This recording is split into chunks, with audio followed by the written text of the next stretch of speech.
I was seeing the comments on social media most mornings whilst I'm preparing to come in. I'll be watching you guys on Facebook, and I saw some comments. People were asking, "So where is Cookie? Has she been swapped with AJ?" And you know the whole Mark Brown coming in. People were saying, "Why has she moved to another TV station?" We hope that they haven't given her pressure to move to another TV station, like all sorts. But it's all good. It's good to be back, and I'm happy that I'm back.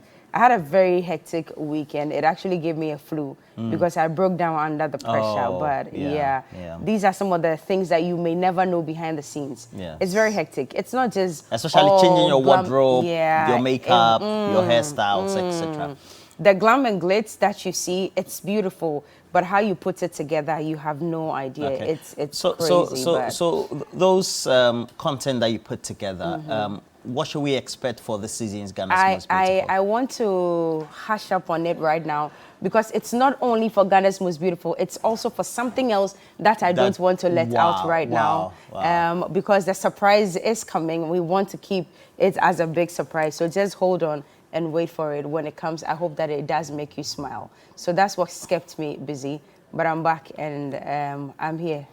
I haven't gone anywhere. Well, certainly. Over the weekend, I also was around and having some interaction with many other related people, and they said they love you. Oh, they love really? You. Yeah, they said they love you and Bella Mundi and all. So I don't know. I was asking, but what about me? So don't they love you or not? Especially Mrs. Dorothy Akusika Kukubo. It's your birthday today, and you told me that you love Bella Mundi and that Cookie is your favorite, your most favorite. So I want to say the happy birthday to you, Dorothy Akusika. You're the wife of Jerry Kukubo, and your love for Cookie is just exceptional. Thank you. Mama Rita, you also gave a great feedback to Evelyn Tengma at your church the other day as well. So, as well as the Tengma family, you all live in Adenta. We wish you all the best for the day. But as it is, we have to talk about. I love the way she always signs out Evelyn Tengma. Evelyn Tengma, TV3. That's what she does all the time. Evelyn Tengma. And you were not there, so we marked Northern region. Yeah, on Friday. No, Northern Ghana, actually. Right. Even though we're not able to represent every other ethnic group or tribe within the Mole Dagbani descendants or genealogy, so to speak, within Northern Ghana, we're able to at least represent some. So, I saw pictures of you. What was your name on Friday? Na Garba. Na Garba. So what, you were Boku Narba or which one were you? Na Garba is a very historical figure in the migration of the Mole Dagbanis as we have them today, particularly the Dagombes in their present day. They had some encounters with the Ashantis in a war within the 18th century. That subsequently resulted in them losing that battle. Now Gariba, as a result of that, and his people were asked to pay some dowries and some other things, etc. Some sheep, some cows, all to the Ashanti chief. So I see. It's a very historical perspective. And you know, there's a person or a man who played an instrumental role in the movement to where they are today, to Hazie. That's his name? Yes, and I think Bella took that name as a queen. And because of that, you know, we have the people that we have today, the Mole Dagbani tribe, or people as we have them today, all scattered across northern Ghana. You know, so even though we couldn't represent everybody else, I would also want to say good morning to Dr. Salifu Combat for sending me some great smokes. I'll be wearing them within the week as and when I feel like, so I'll be representing. But we're marking Volta region the last week. We have 5 Fridays. Yes, so we are left to 2. Yes, 2 Fridays. This week and then this week and then the next one. So this week we'll try and see whether we can do something historically Western, Afrocentric, you know, try to put on our Afro weeks. I know, right?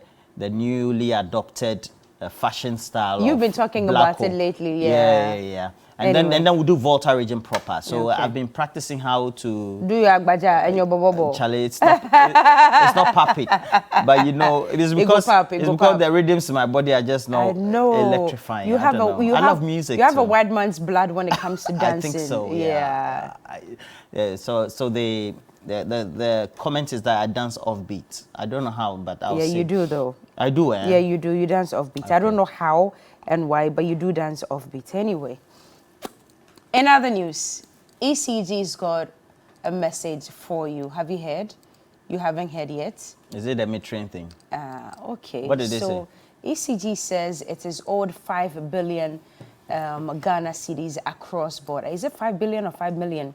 One of them, but we'll read the communique. Has to be 5 billion. Yes, and they no, not million. I said billion, but I'm not sure if it's dollars or cedis. But I'll check again. And it is saying that it is shutting down. Well, that's the communique on the screen. Let's just read through it quickly. This was released last week, but it's effective today. That's why it's important that we let you know. Well, ECG says it's embarking on a nationwide revenue mobilization.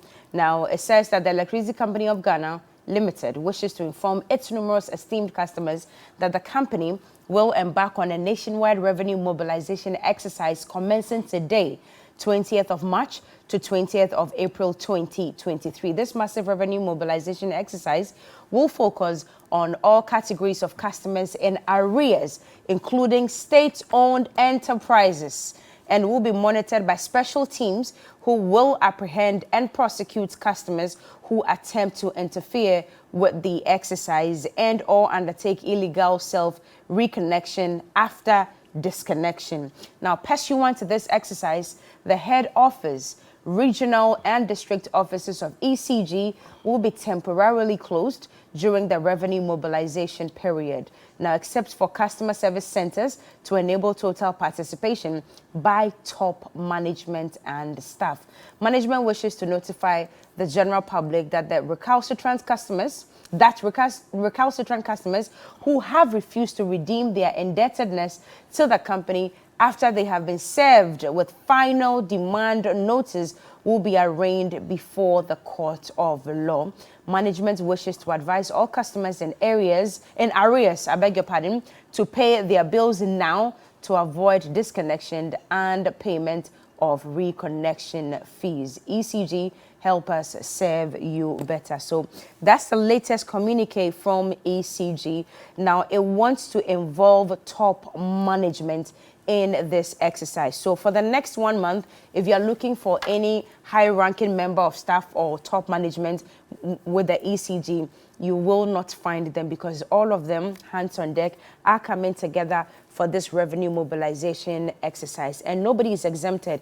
Individuals, households, even government-owned agencies are all parts of this exercise. Well, their spokesperson, it was a lady, the name just escaped me. She says that they are hoping that in the next 1 month, they'll be able to recoup the 5 billion Ghana cedis that they are talking about.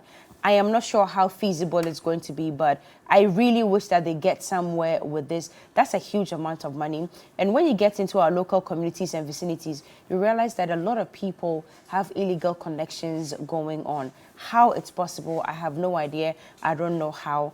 But if this, it's been going on for a very long time, and that's why they are owed so much. But hopefully, this exercise is able to help them clamp down on all these illegal activities. And most importantly, I do hope that they're able to recoup the monies owed them. In all honesty. By the close of the last year, 2022, we had ASEP, led by Ben Boache, coming forward to say that there are huge technical losses as well as inefficiencies that are undertaken within the power sector. Right. So we have those who generate, if you look at the value chain, and the generators are there, so Sunona, Sogli, and many of them, VRA, all part of the generators. And then the distributors ultimately will be the ECG. But of course, there are those in the middle like Gridco. It's only actually Gridco who then gives power to the distributor to give to us. I think we have to ask the questions. Just like water, if you know that you are a service provider and you don't provide services that inure to the benefit of the people, then we have to ask questions. Currently, you will notice that there are various local power outages that are being experienced by many communities. Yes, including my community. Sometimes you are there, the power will go off for 2 hours, 3 hours, sometimes 4 hours, 5 hours, and there's no communication coming from ECG. Nothing at all. No explainers. Yeah. Great. And then subsequently, you will have ECG coming forward through the PURC asking for increments. In tariffs. And I think some of these undertakings should be done looking at the state of the economy, the ability of the ordinary Ghanaian to be able to pay. If you peg rates, okay, or tariffs at rates that people cannot pay, they'll resort to illegal connection. And that is the reality of the situation. That is why we have a power sector that is generating a lot of losses in transmission. And at the end of the day, they want to recoup whatever it is they've lost from the consumer. If you have huge transmission losses, you're not rectifying that, and you're putting the costs on the consumer. The consumer, because of economics of scale or the inability to pay, will resort to illegal connections. Right. If you look at our cities now and our towns and even our villages, everybody is buying air conditioners. And these air conditioners consume a lot of power. These are heavy-duty equipments, So we have to ask the question, how has the ECD undertaken its business case or analysis within a certain period? How have they communicated that to us in such a way that we're able to know that these are the efforts they're undertaking to stop transmission losses, which are in billions of Ghana cedis, so that they don't put that cost due to their own inefficiencies on the consumer.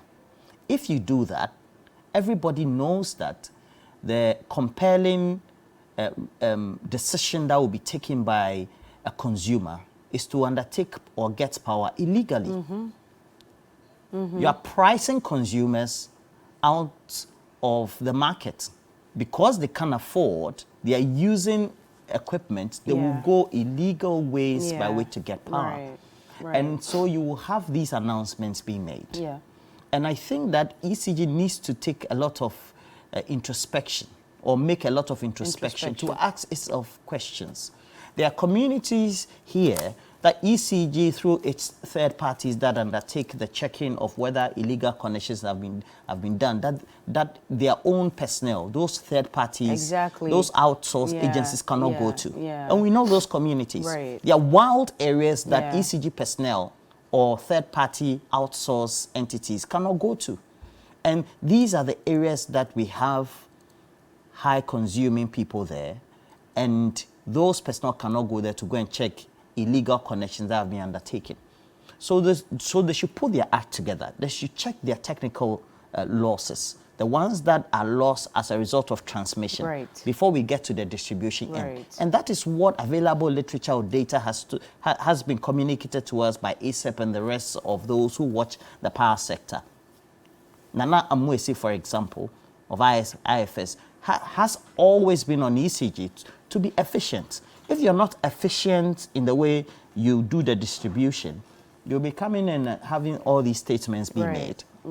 And that is the reality of the distributing agency that we have, the Electricity Company of Ghana. And they all add up to the energy sector debts that we have. Are they still collecting energy sector levy? Yes. Why did we have the establishment of ESLA? Now, ESLA has been securitized. So the finance minister made a decision that the levy that was made or put in place to make sure, passed by Parliament, to make sure that over time we're able to reduce energy sector debts, has been securitized. Just last week, there were concerns and constant calls on the finance minister to stop securitizing GET Fund. GET Fund has been put in place, or was put in place by past government before the finance minister even realized that education was important, by past government. And he came and decided that he wanted to securitize GET Fund. It's made the education sector suffer, The Minister of Education is looking as if that he's not looking after schools under trees, or he's not trying to eradicate them quickly, just because he's not getting enough funding, even though funding may come for some programs or policies. So we need to put our act together as a people. We need to. Otherwise, these releases are nothing. The state enterprises, who owns them? Exactly. The government of Ghana owns them. We own them. So then, if they are not paying, if they are not paying for power, we should look. The reality on the ground is known by everybody who gets into political office. We know the problems that we have. There are huge distribution losses. We have decided that these distribution losses should be given to the end user. The one who is distributing power, Electricity Company of Ghana, will also not communicate to us well. They will not tell us when they want to take off power. They will not tell us when they want to undertake a policy. They'll just be issuing statements. No stakeholder engagement. So what do? People are going to undertake or get power illegally if we price consumers out of the market. The purchasing power is not there. And you are saying that you are increasing tariffs. As a result of that, they have to pay more. What would they do? They will go and undertake illegal connection. Period. We have decided to import a lot of air conditioners into this country. So people are buying them. And they want to feel cool when they sleep. Exactly. And you come and cut their power. They'll do it illegally.